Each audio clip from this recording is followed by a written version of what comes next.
All right. Well, here we are. This week we will be talking about the Red Scare, both the first and the second Red Scare. The first Red Scare is a review from first semester information, but the Red Scare kind of continues into through the 1920s, the 30s, the 40s, the 50s. They have two high points, and so that's kind of what we talk about with the first Red Scare and the second Red Scare when they're at their height. Shall we say people are the most fearful of the Red Scare at that point. Okay, so just to review a couple things this week. Just make sure that you're aware there's another list of vocabulary, and there will be a vocabulary quiz that will come up.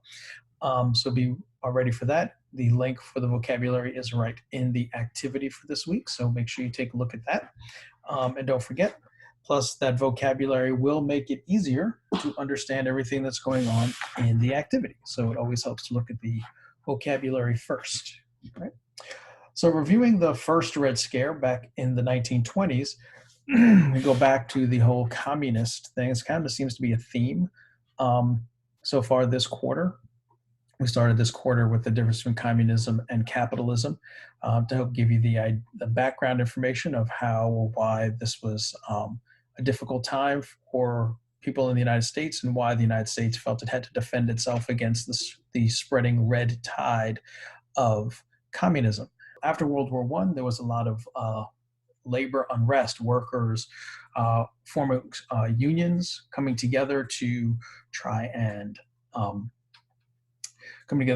getting the things that they needed for better working conditions, better pay, and that kind of stuff. We talked about that earlier this quarter.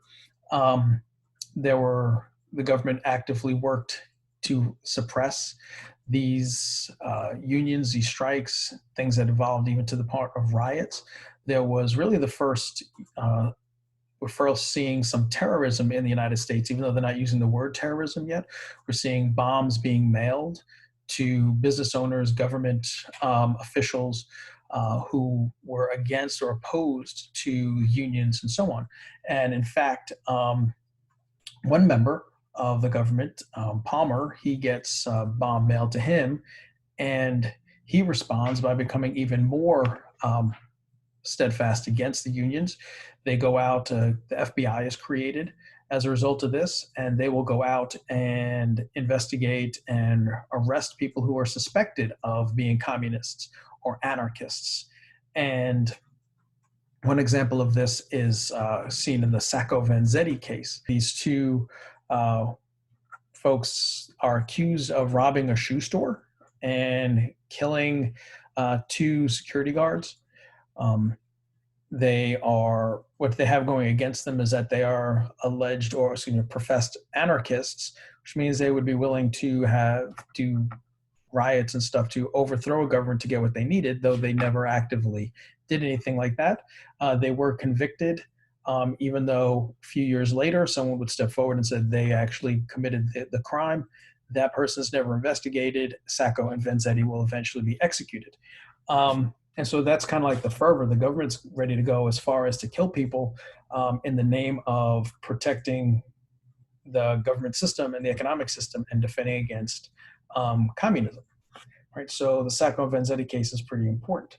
Fast forward to after World War II in the 1950s, we have this very controversial person by the name of Joseph McCarthy. He is a senator from Wisconsin, and he is going to begin to accuse people of being communists. Now, to what extent does he have dirt on these people that they are communists? To what extent does he have the actual evidence? He carries around a briefcase with him that he claims has all this evidence in it. Maybe it was just him trying to get elected. Maybe it was just publicity, make himself popular. Nonetheless, it worked. And he used that Red Scare fervor. He used fear in order to get what he needed or get what he wanted. And that was to get the Senate to have hearings, to question all different kinds of people on whether they were communists or if they knew communists, and how they can basically out these people so that they can get after them and so on. One of the big problems that McCarthy faces, however, is the fact that being a member of Communist Party or any political party is constitutionally protected. So you could be communist, you could be Democrat, you could be Republican, you could be socialist, you can be whatever you want. So long as you don't violate the rights of others, then you can have whatever political beliefs you like. And in fact, if you go back into political science and read a lot of the things that some of the founding fathers had written, the purpose of the First Amendment and freedom of speech and freedom of press and so on is in particular to protect political freedom. Okay, if people are afraid to come up with a different idea, then we will always continue to do things the same way. Things can never change or improve. And so McCarthy went a great distance to discredit people who were alleged or accused of being communists, who were called out by other people. And one of the biggest problems was that people who refused to participate in these questions, they were what were called blacklisted, meaning that if you have not telling us anything, then you have something to hide. And if you have something to hide, then I don't see why anyone would want to hire you, because that would put them in jeopardy as well. Okay. And so it's kind of very difficult. It's a slippery slope. Your silence is proof that you are guilty, according to McCarthy. Okay. Now, in today's day and age, we're a little familiar with the idea of blacklisting when you think of Colin Kaepernick. Colin Kaepernick, who was the first NFL player to take a knee during the national anthem to protest the way the government treated races differently in the United States. He exercised his freedom of speech, and some would say he was no longer offered a job in the NFL because he was controversial. And teams did not want to bring that controversy to their organization, to their team. Okay, so it's really much the same idea. However, Kaepernick didn't face any criminal charges. He just faced basically economic problems as a result, lost his job and so on. But we've seen actually since then that I believe it was Nike went ahead and used him in a commercial and so on. So some people are inviting that controversy to try and bring attention to their brand. Anyway, I digress.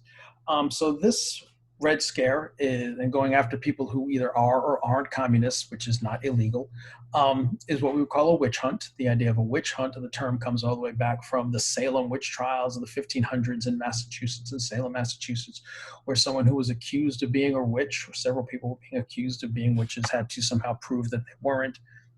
Unfortunately, the proof was sometimes deadly. The test of the trial was deadly. You either survived, in which case you were a witch, and then you'd be executed, or you died, in which case you weren't a witch, and we're sorry. So in this case, you either participate, okay, or you don't participate. Either way, it's damaging to your reputation. Right, so the House of Representatives creates this committee. Now, this committee's been around for a while, but it really gets its greatest height during this time period. It's the House Un-American Activities Committee, or HUAC, HUAC. This is a committee that will call people in. They will have public hearings and so on.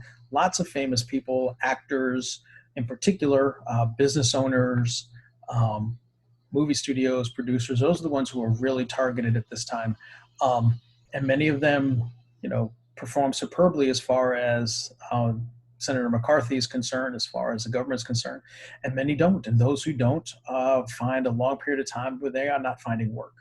Actors, producers, and so on. Some even went so far as they changed their name, and if they were screenwriters, they wrote under a different name, things like that. So it becomes really challenging for people during this time period because they are facing this scrutiny for something that may or may not be true and is definitely not illegal. This went even further. Instead of it being on a national level, local governments, they set up local boards, loyalty boards, they were called, and they called them members of the community, business owners in the community, and they interrogated them locally. And it was up to the local boards to decide if they were going to convict or accuse this person to be a communist. If this person fell under the idea that they were communists, they could lose their business, they could lose people going to their business. We don't want to be associated with the communists, and they could go out of business, go bankrupt. And so it was huge. It wasn't just a national scare, but it was also on the local levels as well. So it was at all levels of society, this fear of communism. Um, Senator McCarthy, on the other hand, he goes too far. He eventually goes ahead and accuses officers in the military of being communist. And that is one group of people you really don't want to go after because they have a lot of clout, a lot of back, and a lot of reputation. Once you start doing that, remember, we're not long after World War II. These people are heroes. And now you're going to accuse the heroes of being the bad guys or sympathizing with the bad guys. That doesn't go so well. So as quick as McCarthy rose is as quick as he fell. And not long after, he ends up passing away. Some rumors say that it had something to do with his alcoholism. Okay, now, maybe he was an alcoholic, maybe he wasn't. But nonetheless, he passed away not long, just about 3 years after all of this kind of quiets down some, still in the 1950s. Right? But this all really kind of shapes American ideology for basically decades to come. And the idea that communism is evil, communism is bad, is not a good position to take. Is the position of the government. Going against that is not a good position to take. You don't want to support communism. Definitely not in public, because of this fear that people might look differently at you, especially if you had a lot to lose, if you were a business owner. Some jobs even might want to get rid of you. It's quite possible, as a school teacher who might be a professed communist, we don't want communists teaching our children. And so that's kind of dangerous. So these are ideas that are not going to be embraced. Not saying that communism is something that the nation wants to convert to, but the First Amendment protection to have these different ideas and express them is really being violated, all because of fear. We learned that exploiting fear is a good way to get what you want politically. The government will continue to do that even all the way to this day. And it will continue to go on because when people act out of fear, it's like their most primal instinct is fear. And if you can get into that and tell them you have a solution, they're going to buy into you, and that's going to get you votes. So fear is a very powerful, powerful emotion. Okay, so that's really McCarthyism in a nutshell. I added a couple of videos into the activity this week that you should go ahead and watch. There are lots of great videos online also that do a good job of dramatizing or explaining using other methods. I highly recommend them. Some of them are pretty good. Some of them are not, but what's good to me might not be good for you. All right, so again, if you have any questions, please let me know. You know how to get in touch with me. And I hope you have a good week, and we'll see you soon. Bye.